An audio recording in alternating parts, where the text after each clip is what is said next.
নিয়েছি এক বাটি মুড়ি, মুড়ির গুঁড়ো করে আজ ল্যাংচা বানাবো। দেখতে থাকুন পুরো রেসিপিটা।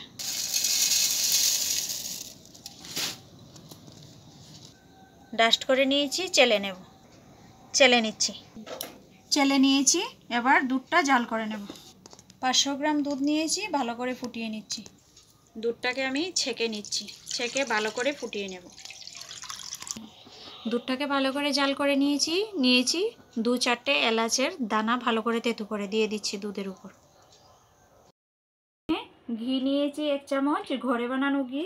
আর ঘিটা চাকা হয়ে আছে, এটাকে দুধের মধ্যে গুলে নিতে হবে।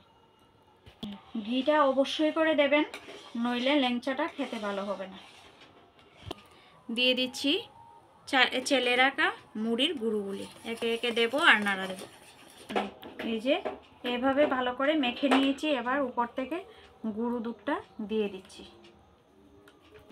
এবার গুঁড়ো দুধটাকে ভালো করে মিশিয়ে নিচ্ছি। এখানে এই বাটি পরিমাণে 2 বাটি জল দিয়েছি, এ বাটি মেপে 2 বাটি চিনি দিয়ে দেব।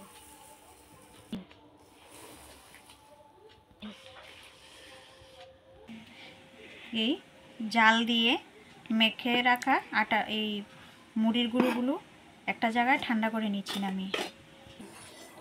আমি চিনির শিরাটাকে ভালো করে জাল করে নিয়েছি। আর এটা খুব ভারী হবে না, পাতলা থাকবে। ভারী হলে চলবে না, এটার শিরাটা পাতলাই রাখতে হবে। জাল করে নিয়েছি, এবার নামিয়ে নেব।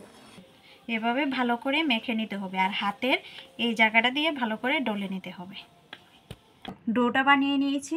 এবার ছোট ছোট যেভাবে আটা নেই সেভাবে এরকম ছোট ছোট আকার করে নিয়ে নেব। এই যে একে একে সবকটা এই শেপে বানিয়ে নেব। এ কটা বানিয়ে নিয়েছি, এবার ভেজে নিচ্ছি।